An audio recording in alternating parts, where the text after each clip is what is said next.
some other parts of South Florida that are being affected by the issue with the shelters, too. You know, Maribel was talking about how people Miami Beach were asked to leave there or find a shelter, but there's no shelter on the beach, so they have to go to the mainland. And we're going to be hopefully hearing from Miami-Dade emergency officials a little later on. We, of course, will also be hearing from Broward County emergency officials. And our Jim Barry is now at the Broward Emergency Operations Center. Jim, the shelters were also an issue in Broward County, but there are some more that are opening up this morning.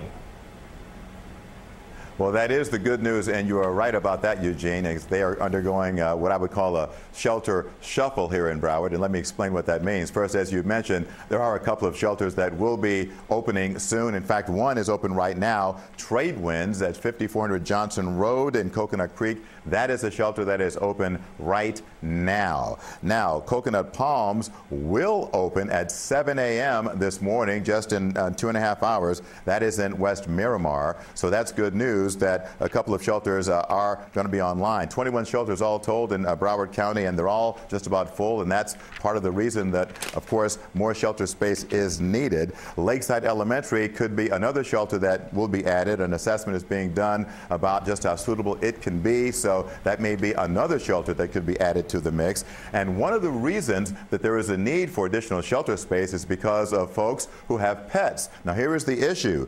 350 folks had registered their pets to go to Challenger Millennium in Tamarack. Problem is, a lot of folks showed up at that shelter who do not have pets. So now the place is packed. So Broward County officials are trying to scramble to figure out what to do with some of those people. They hope to be able to move some of the folks without pets to another shelter so that people with pets who have made reservations, in effect, to use that shelter space can, in fact, go there. And on top of that, Broward County is trying to find a space for a third pet-friendly shelter so that there won't be this logjam. So that's the situation here in Broward County.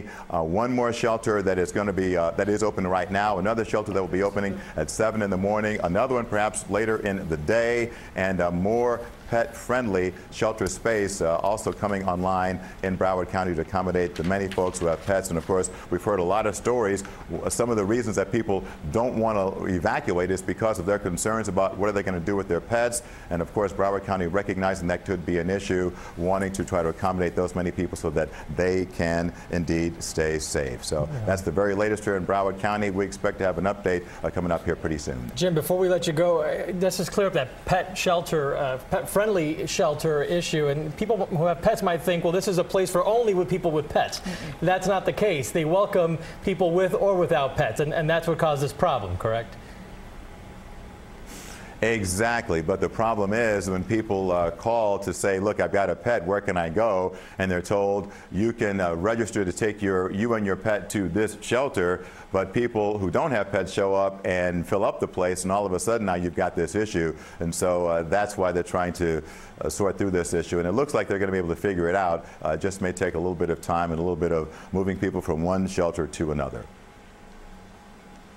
And Jim, estimation-wise, about how many people do we know? I believe I read at last check 19 of the shelters already at capacity. So one is not at full capacity, one is soon to open.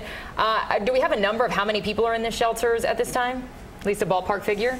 Ballpark figure about 13,000 people in Broward County in shelters, and when you consider that about 100,000 Broward residents live in the evacuation zones, still, that leaves a lot of space for other people who still may need shelter space. Hopefully they have found refuge with people who are family and friends away from the evacuation zone, so they don't need shelter space. But that's the number we've got, about 13,000 people right now taking advantage of the shelters. And again, more space will be needed. One of the problems they ran into up here, quite honestly, guys, is that they thought that more people could fit into these shelters, but when an assessment was done, they realized because these are schools and because of desks and other equipment in the schools, they really didn't have quite as much shelter space as they thought they did, and that also may have contributed to some of the problems we're having now.